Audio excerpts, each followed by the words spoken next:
Okay, I have something I need to admit up front here before we get started today. It's a bit embarrassing, especially since I've played Destiny since 2014, the very first day it was released. Up until last year, I knew nothing about the lore in Destiny and Destiny 2. I know. I've interviewed experts in the field back in the early days of Guardian Downcast, but it never sunk in that I really needed to get into this aspect of the game. I just blew it off. It was for the lore nerds out there. Let them have fun with it, right? Not something I really cared for. That is, until I saw the final cutscene of the Witch Queen campaign story. Did I realize that, might be a good thing to know something about this stuff. So, as I was thinking of ideas for podcast episodes to help new and returning Guardians out there, this was one of the things at the top of my list that I needed to share. But this time, I brought reinforcements with me to help. So let's roll.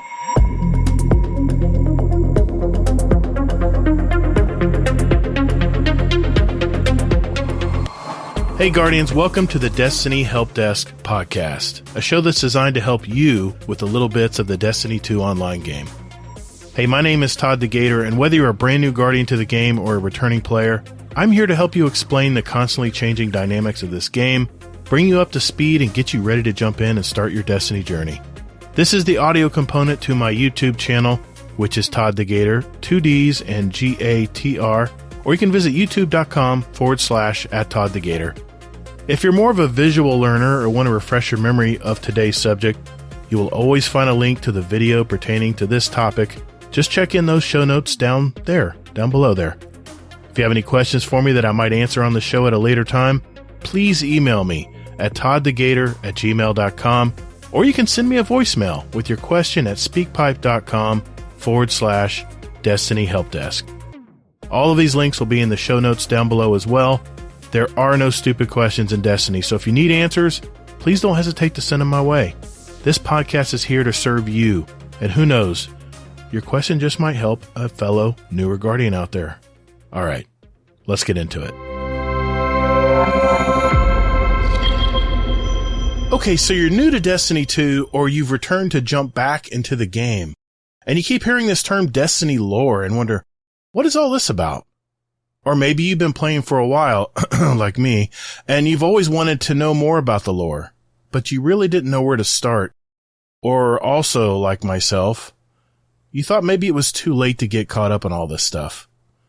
Well, I'm here to tell you that 1, it's not too late, and 2, it's easier than you think to jump in, and once you do, you're going to 3, realize that there's so much more to this game than just playing the weekly seasonal stories. I'm certainly not an expert, and if anything, I'm learning with you as we venture together through this episode. Apparently, there are several lore enthusiasts in our community, but I wanted to talk to the members of our local community to learn more about this. So to start, I asked a longtime member of our community who's always been a great friend to ask anything about Destiny lore. And, did I fail to mention? He's our space lawyer to boot. It's my friend, Lazz, aka Lazarus the Lich. So Destiny lore, in my opinion, is kind of like extra chapters. So when you play through the main story or the seasons, depending on how far you go into the main game, you get story bits from cutscenes, you get it from audio logs and all that in the game. But there's a whole layer of stories that is underneath the main game that you'll get via random lore books that you'll see as pop-ups on your screen as you play through the game and unlock achievements. There's also like websites filled with it and all that. So it's really kind of like when you read through the main book, and then the lore are the extra chapters that are like add-ons that you don't have to read to understand what's going on in the game, but they're always like cool little like side stories. Another longtime community member I enlisted the help of is also a co-host on the Guardian Hub podcast that addresses lore in the game on the show itself, and also helps explain different backstory questions from our community in the lore channels of our Discord. By the way, our Discord is discord.gg/Guardian Downcast. I'll have an invite link in the show description down below if you want to join in.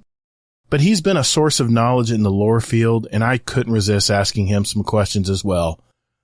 It's DesRaven. Lore in general, it's a term I know, especially in Destiny, that there's like two places I know for sure that the term lore almost gets thrown around memishly.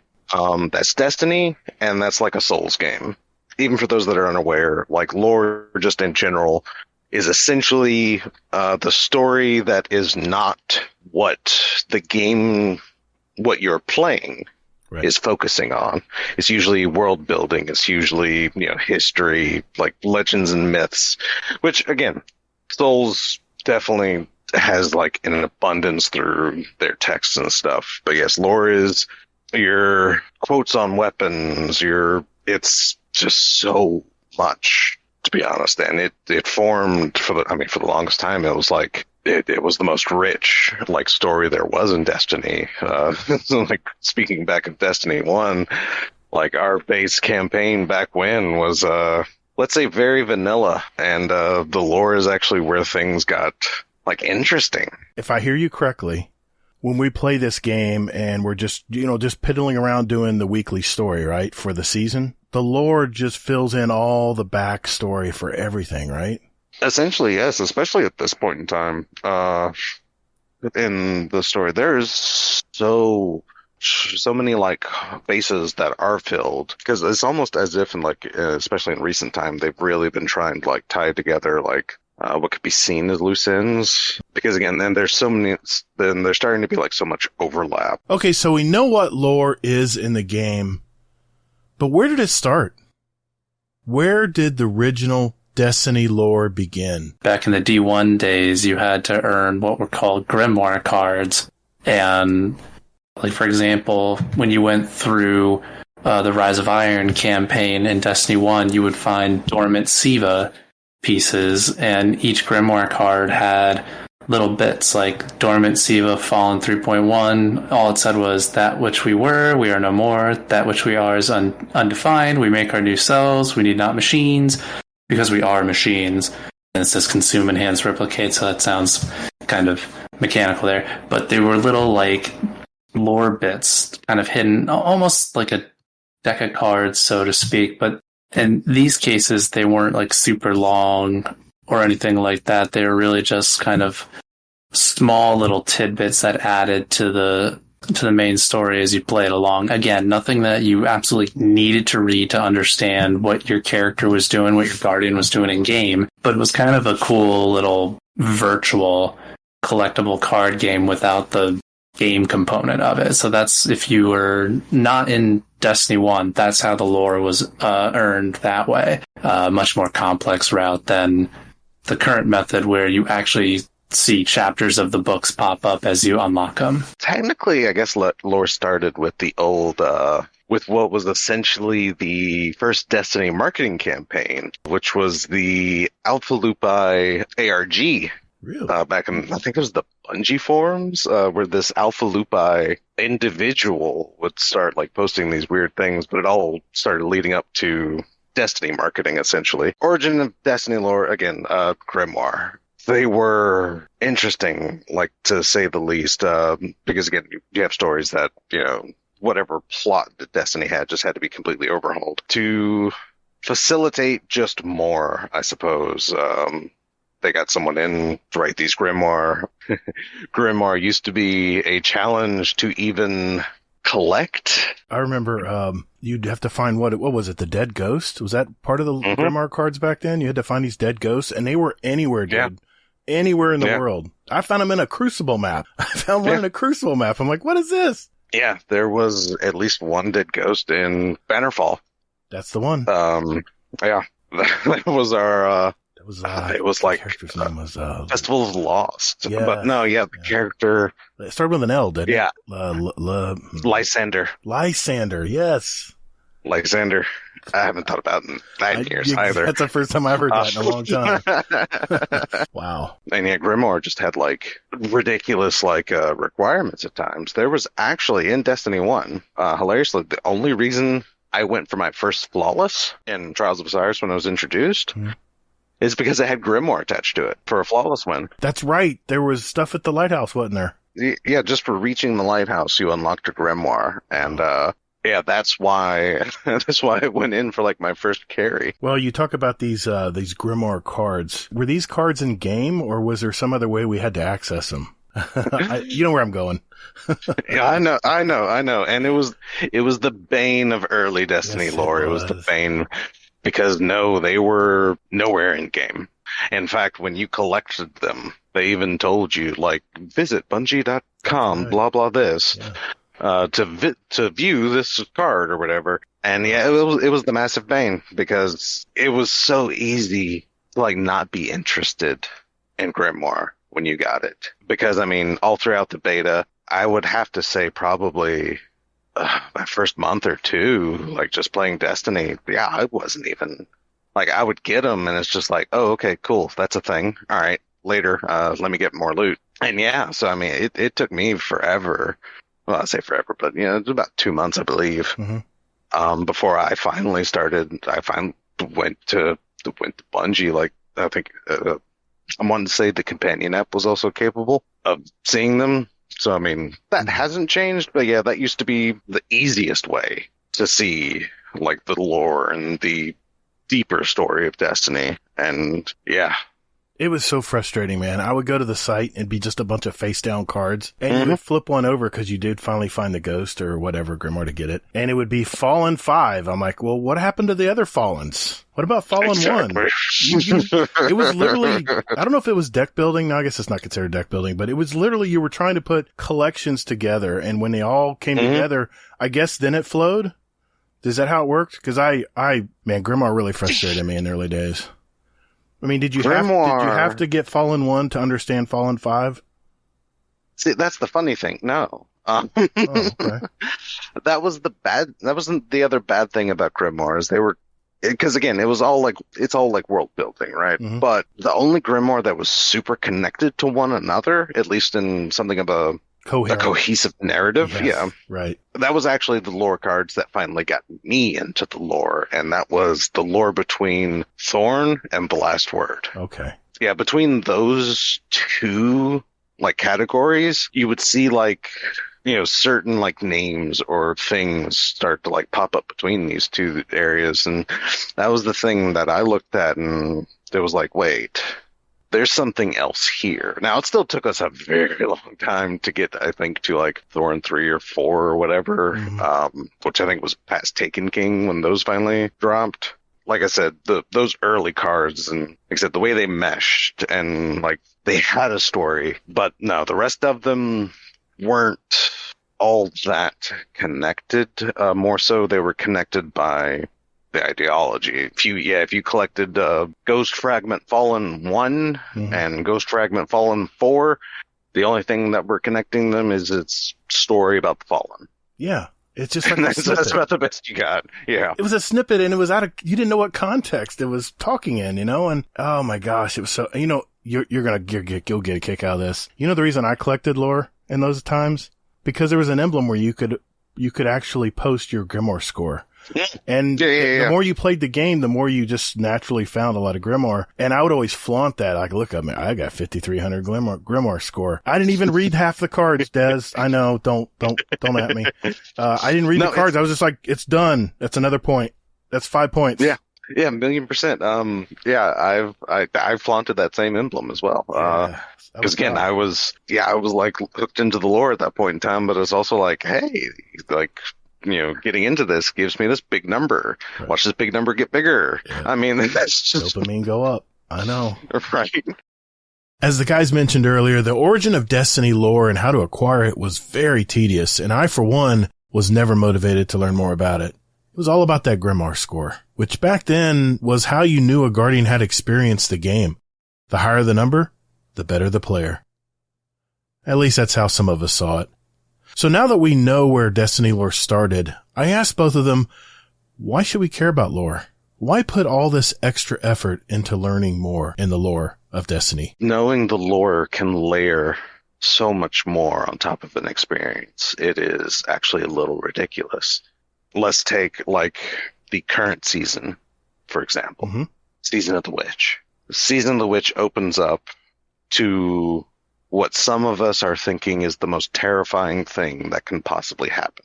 And by that, I mean, of course, Eris goes practically full hive. That's right. Like, she taps into hive magic, she evolves before our eyes, and she's like really, she's needing tribute to become a hive deity, essentially. Now, why that's terrifying is, a couple years ago, they released an expansion called Beyond Light. Did pretty well, but within Beyond Light was a lore book called The Dark Future, which is the timeline where the Exo Stranger as we know her, that was her original timeline. That's where she's from. So if you know the story of the Exo Stranger, that's not our Elsie Bray. That is actually Elsie Bray from an entirely different timeline. You can think of her as like the quantum leap of Destiny characters, and bonus points if you get that reference. Right? Yeah. I mean, that's essentially what has happened to her. She like reaches to this point where the light loses, and she gets shunted back into time all over again to try and find like this path to where the light can win. Essentially, she's almost like a reverse Vex. So in her original timeline, there was an individual that had essentially taken over the hive. This person made Savathun their bitch. Like, no kidding. They were the new witch queen of the hive. And that individual was Eris Morn. What? Yes. I did not know that. Yes, Eris Morn basically became, like in this dark future setting, Eris Morn became more powerful than Savathun in hive magic. Like, she was the leader of the hive whenever they were like facing off against the hive in the fight that happens in the Dark Future lore. She was like its leader. So, and now it's like that future has kind of been averted.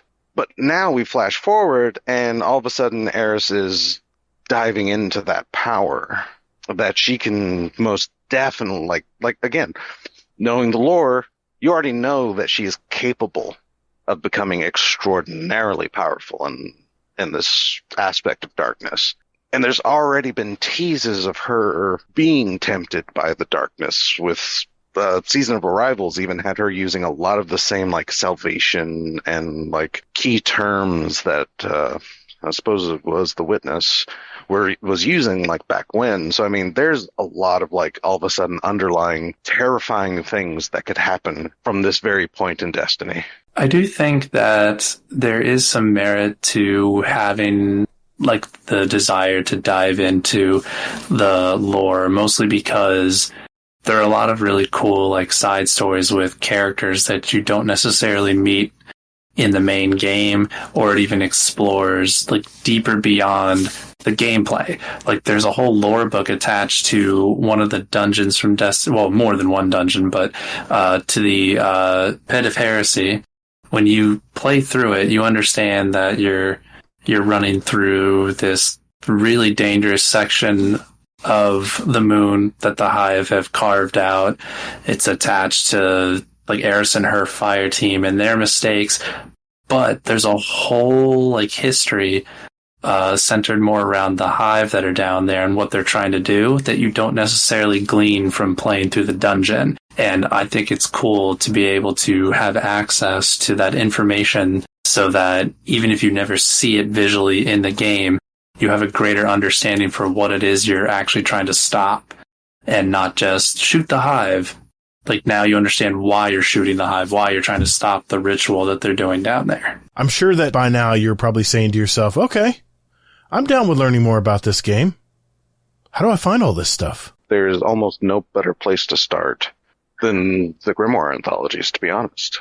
Maybe you don't want to know like the exact history, but I mean, there's like freaking 6 of them now. So I mean, whoa, hold on, time out. Grimoire anthologies?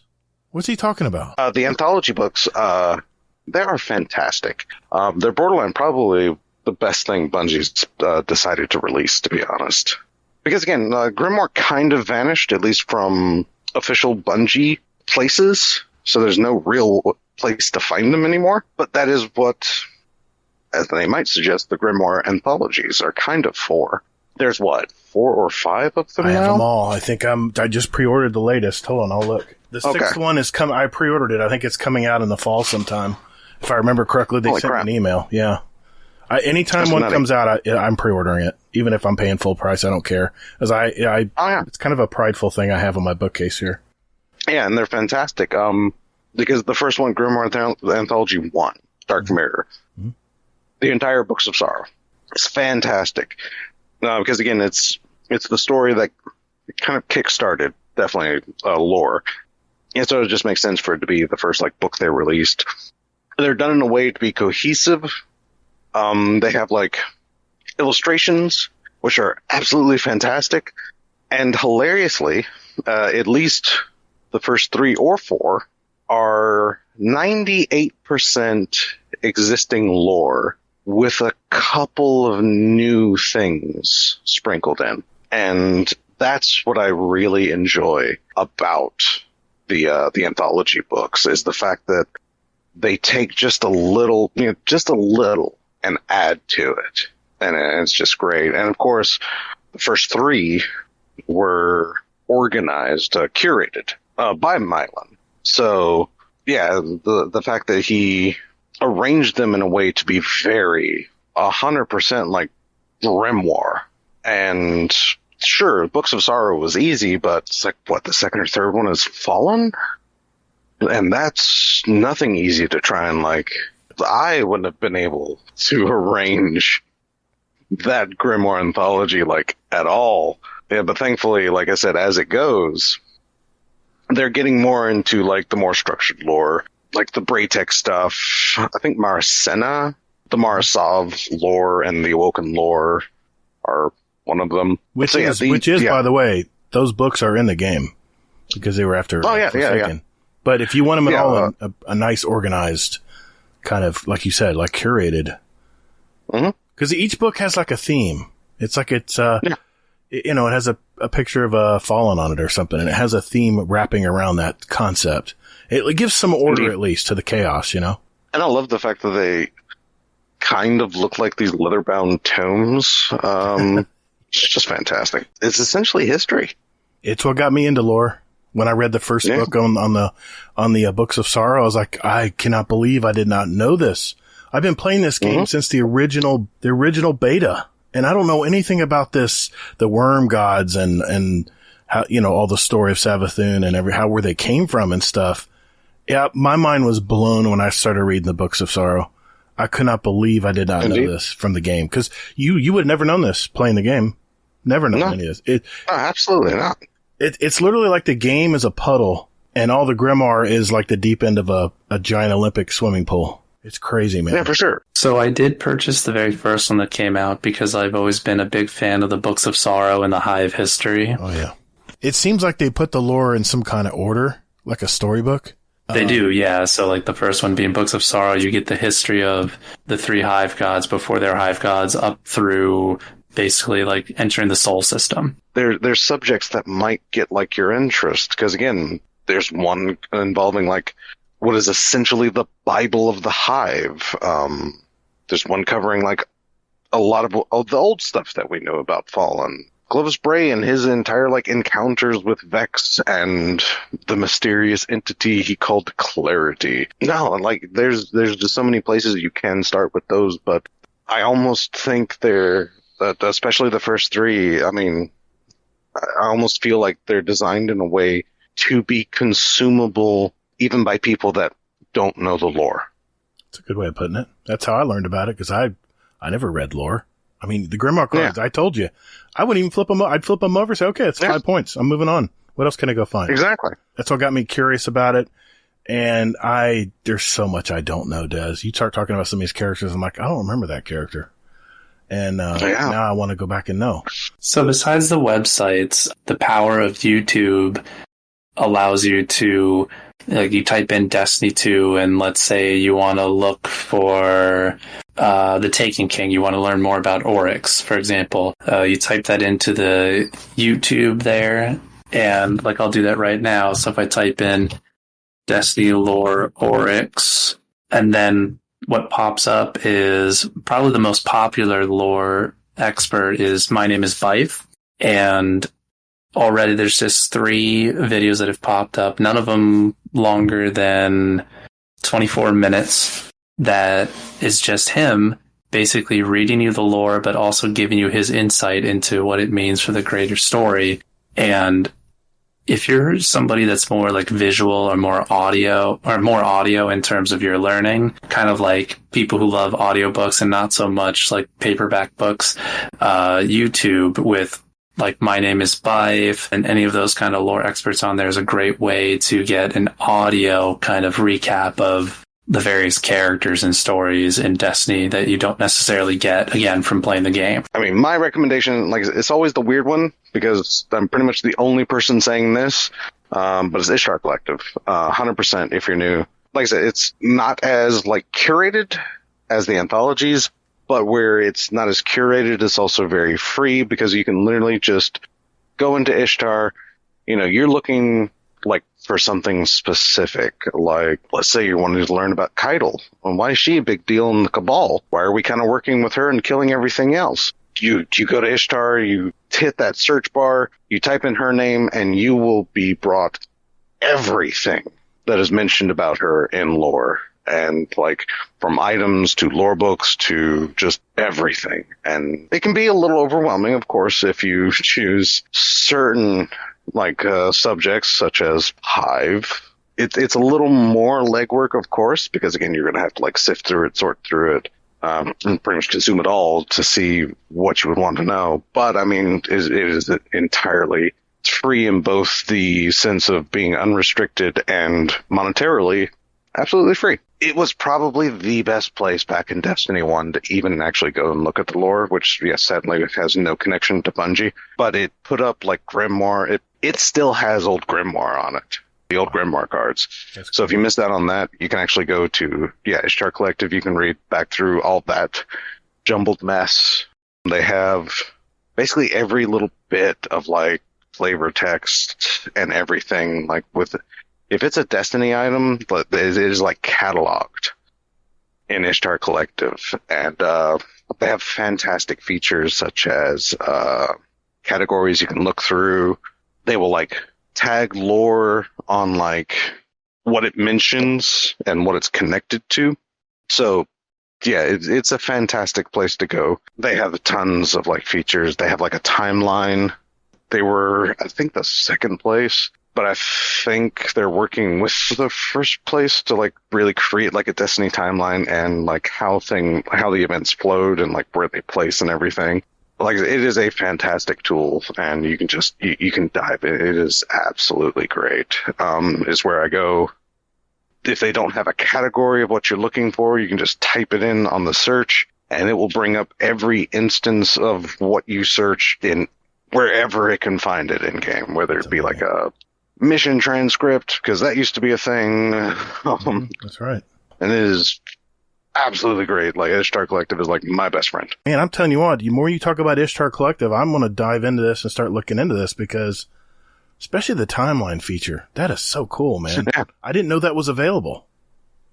No, yeah, it's a mad scientist goal to try and like, to really try, especially with some of these things. But now, if there's a hint of where it places, they will attempt to place it. And God bless their souls for doing it, because Lord knows I wouldn't want to. It's kind of like, imagine if you had like a physical library that was filled with only the lore books from Destiny. That's kind of what Ishtar Collective is, especially now with the way that you can find things via category, or even like if you know a specific character from the game that you want to look more into.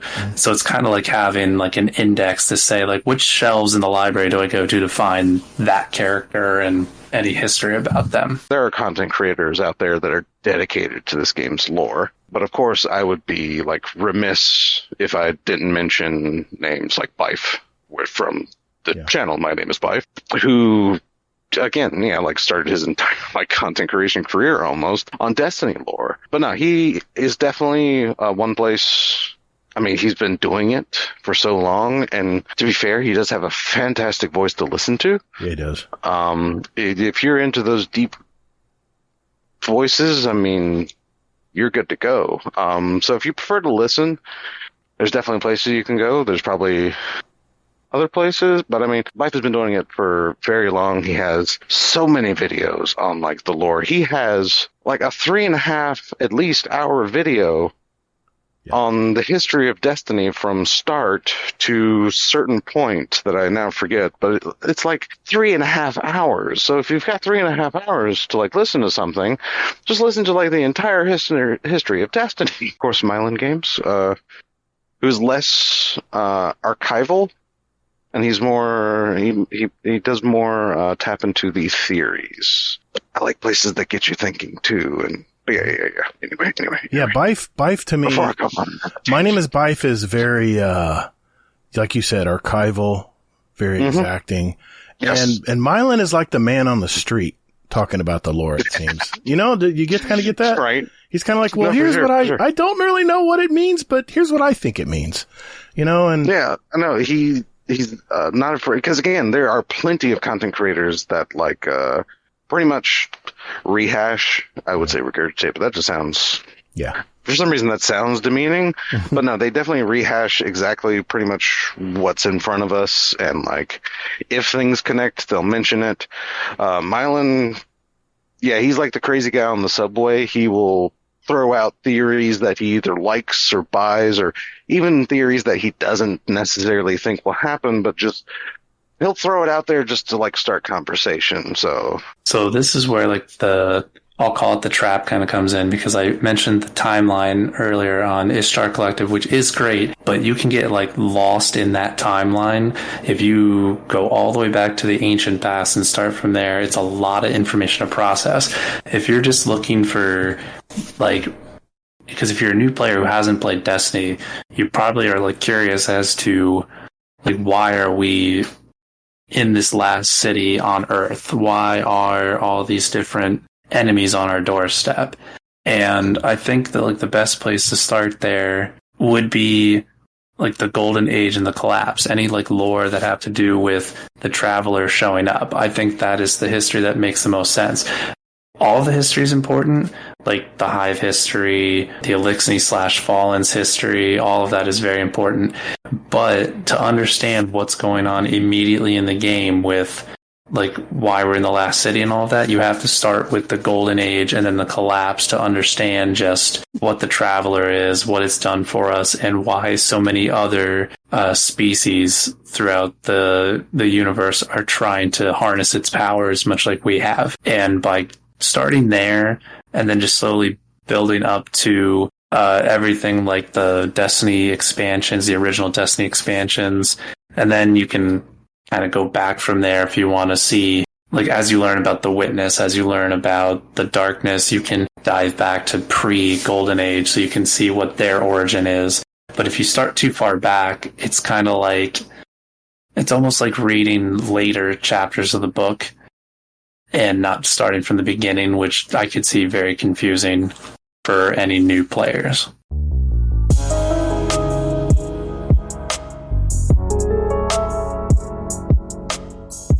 Hey Guardians, just a quick announcement that I've achieved my first goal of reaching 1,000 new and returning Guardians out there on my YouTube channel as subscribers, and it continues to grow every day. In fact, I've surpassed the 2,700 Guardians mark who have subbed to my channels thus far. My goal is to reach 5,000 by the end of the summer, so please help me in that endeavor if you haven't already. And I wanted to thank you for your support, and hopefully the videos I've released thus far have given you some clarity in traversing all the little things of this Destiny 2 game.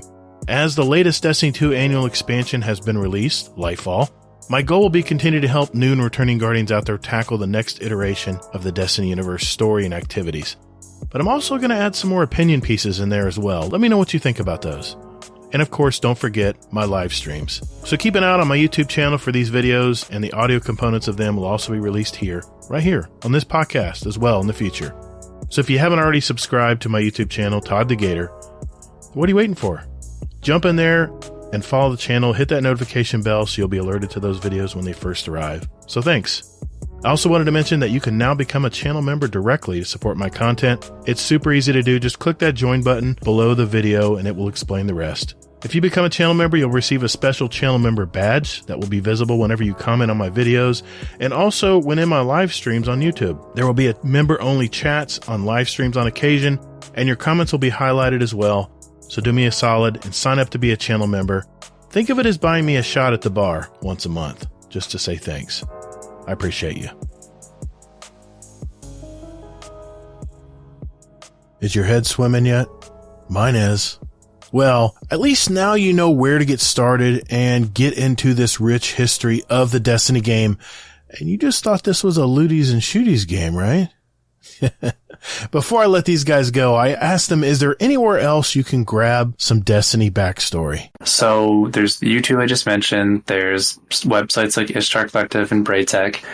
But you can actually, in-game or even via the Destiny 2 app, you can actually find all of these lore stories, well, the ones you've unlocked at least. And that's something we didn't really have in Destiny 1 as easily accessible. Here in Destiny 2, there's a whole lore tab under collections and records. You can actually go into lore, and there's the entire library of lore that you've collected. And the downside being that if you haven't collected the lore stories, they won't appear.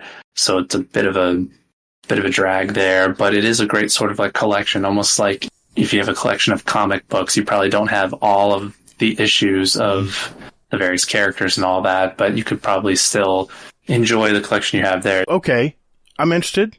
My ears are perked up. This lore sounds really good. It sounds like something I can't miss out on. Well, how do I find it? Yeah, there's Destiny 1, of course, and there's Destiny 2. Yes. Is there different in how to find it, or is there other ways? Actually, there's an entire difference on how to find Destiny these days. You can actually find it in-game. Wow. Imagine that. Across your menus. You can dive into like the lore tab, and you have books that you can read, which I think the only thing that you get locked out of, you still have to collect it, of course. You still have to go through, your weekly seasonal activities and to unlock pages as they are released from week to week. But other than that, you're not really locked out of lore also, because I believe there was some time back where Bungie actually, even if you hadn't collected a lore page, you can now read at least the older lore. Pretty much all the lore of Destiny 2 you can read in-game, as your choice, as well as also cycling through menus in the companion app. You can check out the lore there as well. It's only slightly crappy, legitimately. Right. These days, it is better to view the lore in-game in many times, because in order to be secretive, Bungie uses a special tag on items in the API that makes it classified. So you can't, it's like if you use the companion app to try and look at very current lore or other things, you can't actually see it, but you'd be able to still read it in game as long as you have it collected. So again, it's almost better now to read it as you get it in game. I think these lore books are season by season basis, right? Or can I go back and unlock books from other parts of the game? Or I'm asking for myself because I don't know. That is actually an excellent question. See, if I wanted to go back and maybe Season of the Chosen, unlock one of those books, I'm wondering if there's a way I can do it, because I think, correct me if I'm wrong here, but you have to complete challenges or triumphs in the game during that season to unlock a lore page, right? And you unlock so many lore pages into finally it becomes a book. And lore pages, I mean probably 8 to 12 pages, I think, something like that. Right, so that's the concept, and so I've got Destiny 2 open right now. I'm actually in the lore tab. So, for example, I only have from the Dusk and Dawn section here is the Black Armory papers. That was Season of the Forge. That was an older season. Right, exactly. If you jump into the game now, you're a brand new player, can't access that season. Okay. However, I only have 9 of 18 of the papers listed as unlocked, but I can actually click on, let's say I have entries 1 through 9. Oh, specifically 1 through 9. So entry 10, for example, even though it doesn't show that I have it, I can actually still read the entry. Really? I did not know that. Neither did I, Jill, just now. I thought that was hidden and locked away. I'm very glad it's like this, so that way you can still actually read those stories without having to have unlocked it. I guess that's more of just for triumph purposes. Yeah. Well, yeah. People are getting their triumph so they can get their titles and their triumph score, of course, which is all I care about. Just make the number go up, right?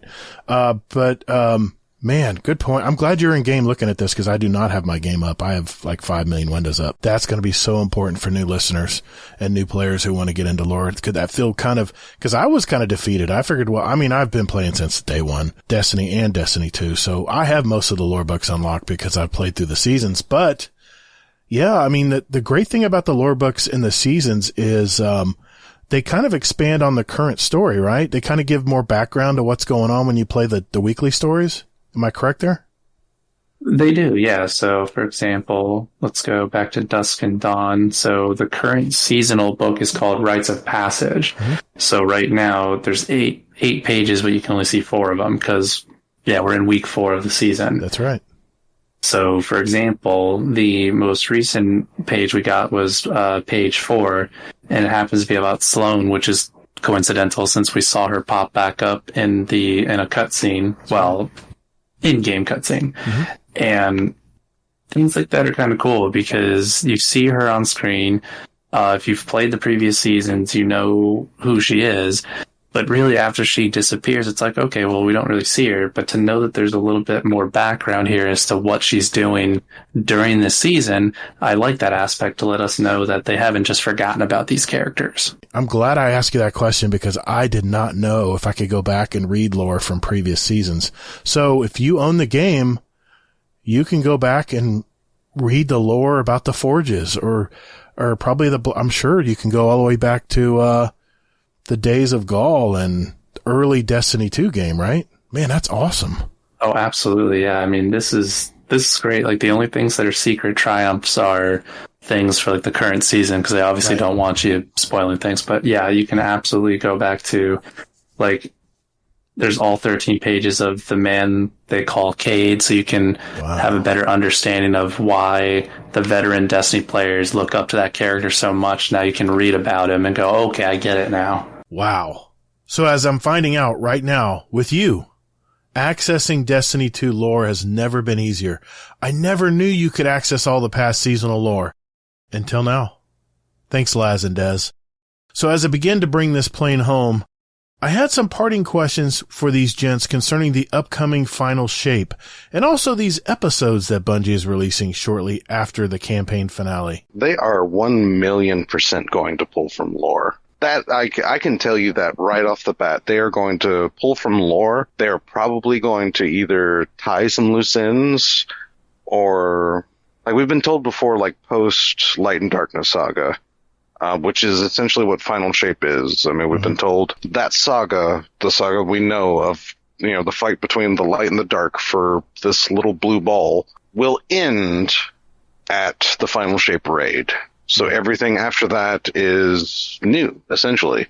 Well, maybe not exactly new, but at least starting to dig into the new. I definitely have a feeling they're going to use these episodes to do exactly what they said they were going to do, or they wanted to do, and that is start to open up our world like even more. That's what I think that they're really going to do for episodes, is just kind of like potentially try and like expand out just a little bit, get us, because they've said before that they want us to really look into like far beyond like our solar system for like some of these stories and stuff. So I mean, it's super vague, but it's also super exciting, like exactly what they can do. The only reason I say they will definitely like tie into lore is because whoever their team is now pays so much attention to like details.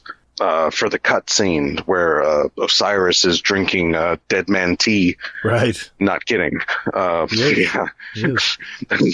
Not kidding. If you think that's a lie, look it up. Look it up. It is tragically very true, where they take Nezarek's corpse and make tea. But no, when assigning, like when making that cutscene, they actually found out that there is a particular cup that is significant to both Osiris and Saint. And so they use like that cup. Really? And that's why they like settled on like that look of like teacup and everything, and like I think that's even why it even has a crack in it, because like there was some lore or something that mentioned a teacup, and so they brought that forward. Yes, that 1,000,000% they are going to like tie into lore and either tie in loose ends or like use it to like launch us even further. I can't really begin to fathom what they have planned, because again, with what they've done with the lore is absolutely nuts. I mean, we have these eldritch entities that have been around for like probably millions of years in the hive gods. We have beings that are literal sentient gravity. Again, if you think I'm kidding, I am sadly not. Look up the 9 and have fun, because that took me a while to wrap my head around. I mean, they're literally sentient gravity, and it is like by far the most nutty thing in Destiny. Yeah, so again, we have like all these concepts, but we're like constrained to where we are. So if we open up these doors, there's no telling what like little footnotes they've left to be explored. It does kind of feel like it should go that way, right? Like it's kind of like how you kind of feel like, because like you get Echoes, you get Revenant, and you get Heresy, and those are the 3 that we're going to be getting. So like it's replacing seasons. There's new story content. It's split into 3 acts and all of that. And it does say with a new act releasing every 6 weeks. So that'll be interesting to see if like, because Echoes comes out in March. So does that mean you get like the first act and then you have to wait for the second, or can you unlock a different act at a time? I'm not even entirely sure. I don't think they've told us yet, to be honest, Lazz. I don't think they've given us the particulars on episodes. Yeah. They just mentioned on the showcase that there's 3 episodes are going to be coming out after the final shape, because that was the $1 million questions. Everyone want to know if the Light and Dark saga is ending at final shape, then where's that take us, you know? Absolutely. Which brings me to my second question. What's the future of Destiny 2 look like? It's such an interesting one, because the story has been building up to this since the original Destiny, and like the Black Garden, and it's been light versus dark, or now light and dark, for such a long time now that I think Destiny veterans are conflicted over just what could potentially happen next. And I do think that there's enough small side stories that we could still build like off of it. Like maybe there isn't one big bad villain or anything like that, but maybe there's like smaller ones, like Revenant, for example. The first thing that I saw a lot of people making comments about was hearkening back to Forsaken, actually, with the Scorn. Right. And who knows, maybe Fickrell, who was the big bad Scorn at that time, who was raised, maybe he's back again. Maybe there's more story with him. There's no way of knowing, of course. It's all speculation. But I think what we're going to get is a lot of smaller stories now that are not going to be big 10-year like stories rolling out over time. It's going to be like you get Echoes in March, and by the end of June, like that story is wrapped up, and it doesn't necessarily bleed into Revenant and Heresy, much like we're seeing with the seasons right now, kind of playing into each other. See, this is the big problem. You're right, man. I've been very conflicted here, because I can't understand. I mean, you talk about Black Garden. That was day 1 Destiny. I mean, that was the final story. Spoiler alert. It's the final story in the original Destiny campaign. We go to the Black Heart and we have to kill it, because it's a simulation. Basically what's happening is the Vex, this is what I've learned from lore, the Vex are trying to simulate the darkness, right? They're trying to create their own veil, basically. Yeah. Why do I keep forgetting that word? Yeah, they're trying to create their own veil. This Light and Dark saga, this struggle between light and dark, and it's not even to say that light and dark are evil or good. They just are. But it's hard. I'm really struggling with, once that is over, they've tied the knot and the bow is in place. We kill the witness. The Light and Dark saga is over. I'm lost after that, because this whole game has been based on the Traveler, the Gardener, and the Winnower. Well, I'll throw a little speculation in there. So looking at Heresy, which is not until over a year from now. So it's a speculation that could easily change within a year. If new players go back and like they jump in today, but let's say they start at Lightfall, then play through the seasons up till now, they'll know that the Hive God Xivu Arath is very much on the mindset of her Hive God sister Savathun is a heretic. Like, she throws that word heresy around a lot. And we've seen no evidence that we fight against Xivu or anything, either in the current season or in the final shape. So it's very possible that after the final shape, she's still around to some extent and is angry because her own sisters are either dead or have turned against her. The sword logic that the Hive follow, we fight the Witness in the raid. We have to assume that we win to some sort of extent that changes something about the dark and the light. So she's losing a lot of this. So maybe finally by the time Heresy rolls around, she's had enough, and maybe we will meet her face to face finally if we don't meet her sometime soon. But that's where my brain goes.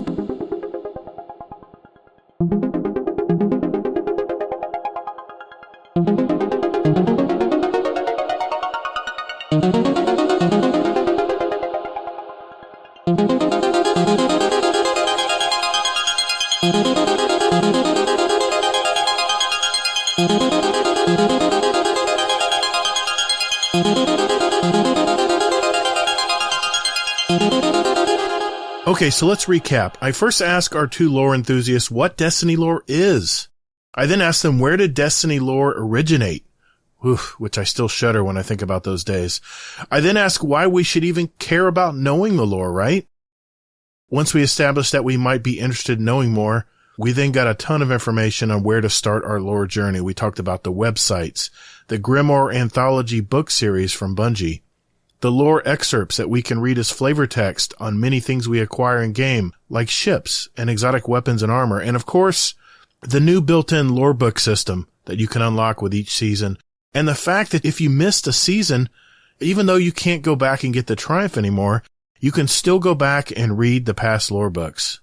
Finally, we had some discussion about the future of Destiny 2 and what direction Bungie may be going after the final shape, Light and Dark Saga ends.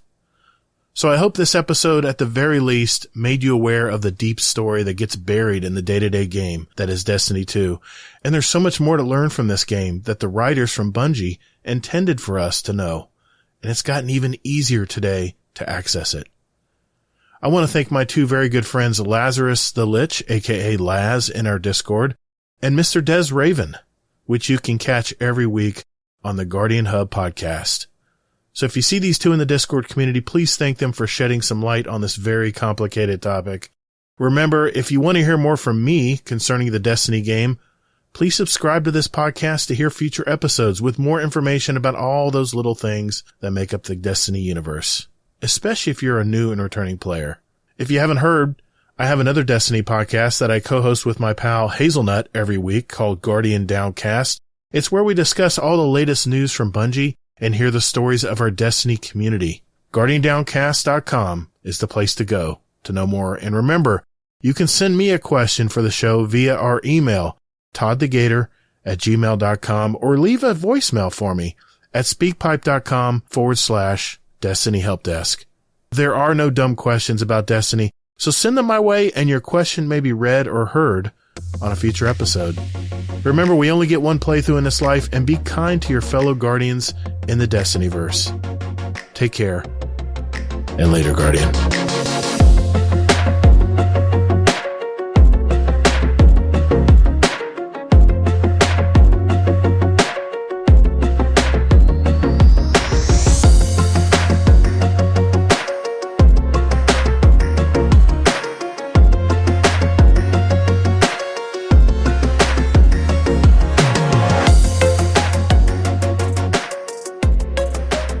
Calcified Fragments, the Books of Sorrows back in Taken King was probably the biggest reason for lore popularity surgeons like ever at all. It's my favorite. To be honest. Mm-hmm. Yeah, because we get used to Grimoire, which are these patchy stories, and we still got Grimoire after that. But no, the Books of Sorrow. I mean, it was a timeline. It was a genealogy. It was a story.